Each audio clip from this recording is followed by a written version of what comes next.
we're going through a plan, you understand. We live through a script. I noticed that even when I was very small, that we were living through a script. You cannot have these private organizations, private individuals with world meetings going on all the time, making their agendas, never being discussed in the political realms, and yet it's introduced by the political realms under different guises, and it all comes to pass. That's impossible otherwise. So you get to realize there's a group above politics that runs the whole show. Here's an email from Eli. He says, I live in Israel, and I'm very confused. I have some non-politically correct questions. Mm-hmm. Why is Israel put on the side of the imperialists? My understanding is that the powers that be are actually trying to eliminate Israel, see the real story behind the assassination of Prime Minister Yitzhak Rabin, by inventing this non-historical people called the Palestinians. Looking forward to your comments. Mm-hmm. Well, there's different aspects to all of this. Every group in the world will be used. And one of the best ways to be used, and the easiest ways to be used, is to really believe that you're a people. And we've found that done through history as they set peoples against people, you see. You'll find as empires rise and fall, you always have the same people moving in to the empires to create the empires. These are the guys with the cash. It's a strange, until the money situation is solved, nothing will ever change. Power could never get to the people if they don't have command of the money-making system. And they don't, and they never have, and it's not intended that they ever shall. Now, Israel, if you go into the history of Israel, and I'm not talking about the present-day history. The present-day history of Israel has been rewritten. And many authors in Israel, and like Shlomo Sands, have written about lots to do with Jewish history, and the fallacies of it too. He's not the only one. There's lots of professors in Tel Aviv have written books about it as well. When the Zionists came in, the Zionist was a political movement, but it was also tied in with a world socialist and communist movement, completely tied in with it. It was also a messianic movement, because they used the old idea of Jews were to be a light to the world, etc., and show the people how to live. And of course they used it for warfare purposes in some countries instead. But the fact is, it caught the imagination of lots of people. And so they were set up in Israel, modern-day Israel. If you go into the writings of, say, there was Lieutenant Governor Storrs, S-T-O-R-R-S. He was a Lieutenant Governor for Israel, or Palestine as they called it then, on behalf of Britain at the end of World War I through the 20s and 30s. And he was in charge of setting up immigration. There was mass immigration long before World War II into Israel. In fact, from the 1800s, Rothschild in London was sponsoring early groups to come in from Russia mainly. But you find that in his memoirs, Mr. Storrs, he says, we have set up in the Middle East. Now, who was he talking on behalf of? We have set up. As a lieutenant governor for there, on behalf of England and the king. What did he mean, we have set up in Palestine an Ulster? Now, Ulster is what they did in Ireland to create dissension down through the centuries, because Ulster would always be faithful to the British or the monarchical rule in a country where the native people, the Irish people, were going to be dominated by incomers who would be called lords, etc., who would use heavy force to keep the people in check. In other words, dominate the people, subjugate them. Same thing as Israel. Why would he say we have created an Ulster? You see? So they're very good at doing this, using different peoples to come in, create a base, give them a reality, and they have no idea there's a bigger purpose behind all of this. They have no idea at all. And the purpose is? The purpose is these guys work centuries in advance for their plans.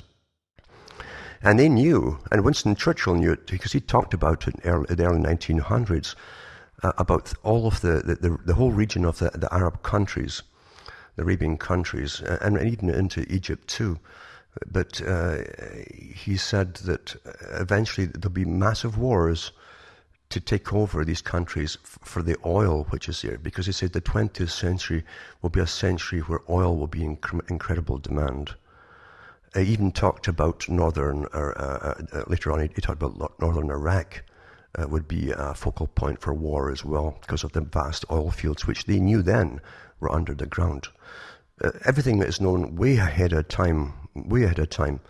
And so the big boys who really own international corporations had to put something in the Middle East long before they were going to go in and bomb those. They needed bases. They needed an ally there, someone who would be on their side and who would profit from it too, to take over those countries.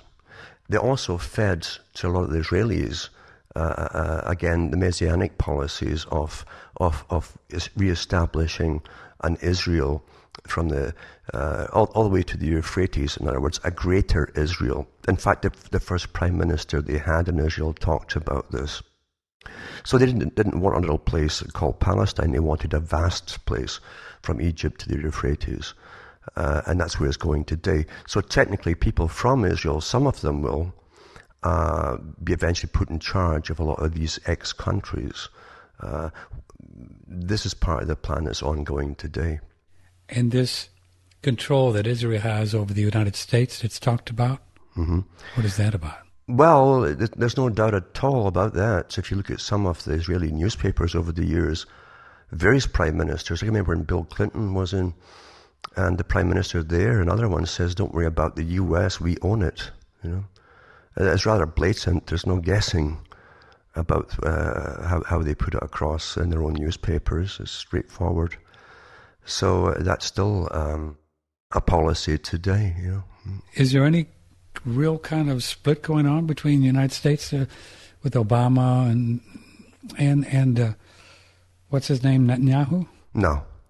That's all. You understand that guys like Obama or any prime minister, I try not to even learn their names today because I realized long ago it was irrelevant. Really low on the totem pole. Yeah, in fact, again, Professor Carroll Quigley, who was all for this world system of socialism, a type of Fabian socialism and elitism, because the ones at the top believed they were the top of the Darwinian tree, you might say. And he believed that the intelligentsia should rule, etc. But he said that in the United States, he says there hasn't been, and this was the 1960s when he wrote his Tragedy and Hope, and his even better book, I think, was called The Anglo-American Establishment, where he goes into this in more detail. But he said there hasn't been a president in the United States for 60 years, over 60 years, that hasn't been appointed beforehand by our organization. He also said a prime minister as well for the other countries. So it's much like they do in the Middle East, where they'll go in and maybe take over the Bank of Iraq, and when they invade them, and then they appoint their person to run the bank or run the country. That's correct. Yeah. Same way. It's the same way. Same model they're trying to do in Syria. Exactly. Libya, Exactly. And you'll find too, though, that the front men are meant to take the rotten tomatoes. That's where they put them in. What do you mean? Oh, you mean to take the hits from the people? That's it. But you see, under democracy, we don't vote new people in. We vote the old guys out. We're so sick of them. That's how it works. Oh, yeah, that makes sense. And so they're going from left. Let's go right wing this time, or let's go left wing.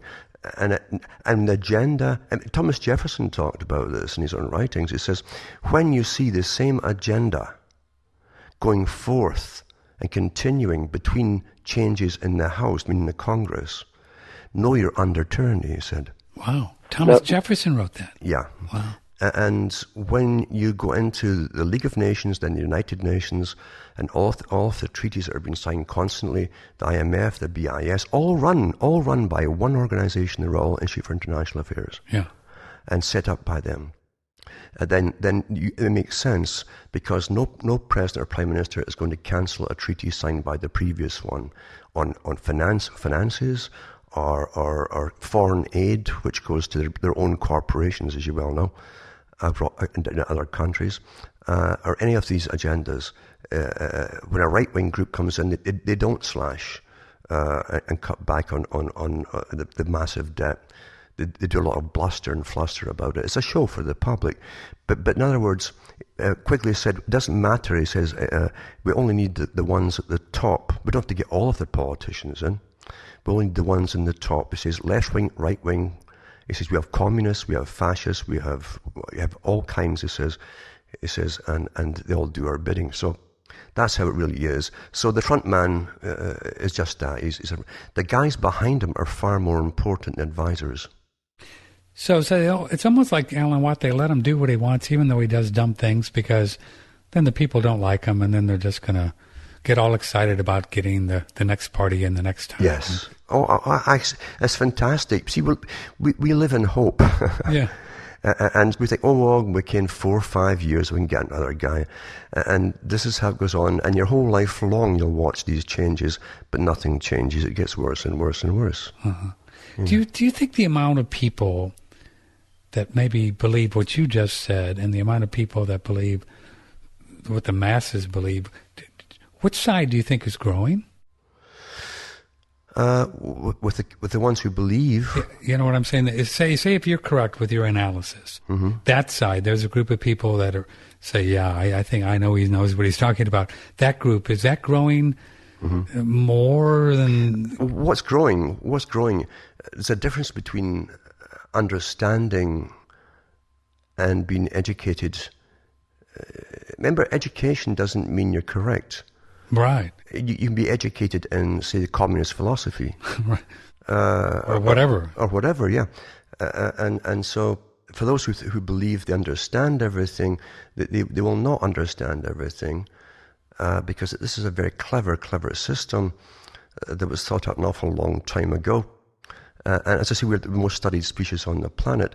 There's a big difference between reacting. See, most people react to what's happening in their own lives with finances, bank crashes, unemployment. Something's been driven home to them because it affects them personally. Other folk who are doing a little bit better financially and so on, they feel more secure, are also feeling a little bit nervous because maybe they're not so quite secure. So they'll always look into the financial side of the world, and that's what they follow, etc. Everyone follows the thing that they think is going to affect them the most. They don't understand the big picture. Now, you understand too, and I've gone over the history of some of this. Rockefeller, for instance, and a few of the top guys at the time, back in the 1930s, or actually late 20s, they got a group of guys together to find out, again, like the Rand Corporation idea, to study, a think tank, study how many newspapers would have to control to standardize public opinion on everything. And they came up with the ideal number for the United States. They also did their demographics for the different classes. They put out the Harper's Magazine, all the different types for these ones will be read by bureaucrats that will work for us, etc., etc. So everyone's catered to with a form of a reality of the system. But they never gave up on that and said, well, that's it. They expanded and expanded and expanded to have massive chains of TV, radio, and newspapers, and it's all connected together by the same peoples. You standardize opinion and also standardize education system to fit the reality they're going to give you. It's really so precise as that, actually. So most folk, again, are in a false paradigm, but they don't know it because everyone else, when they bounce off their ideas, will bounce it back and say, yeah, I believe the same as you. So I must be sane. If all agree on the same things, we must be sane, you know.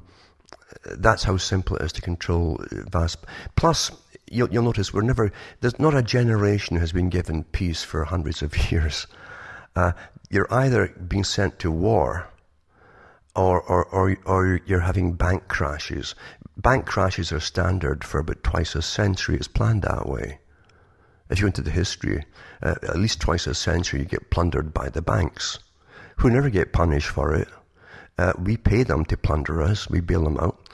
And they right after that, they're giving themselves their big bonuses again and so on without a problem. No laws are written into it that change anything. And it's not meant to because they want to do it again, you see, when it's the time's right. Because impoverishing the public and increasing taxation, you pay off the debt, which they will lend you to pay them back with. I mean, it's just an incredible system. It keeps them, you see, that's the power. That's the amazing power of money, this strange abstract thing called money that's put in the hands of a private few.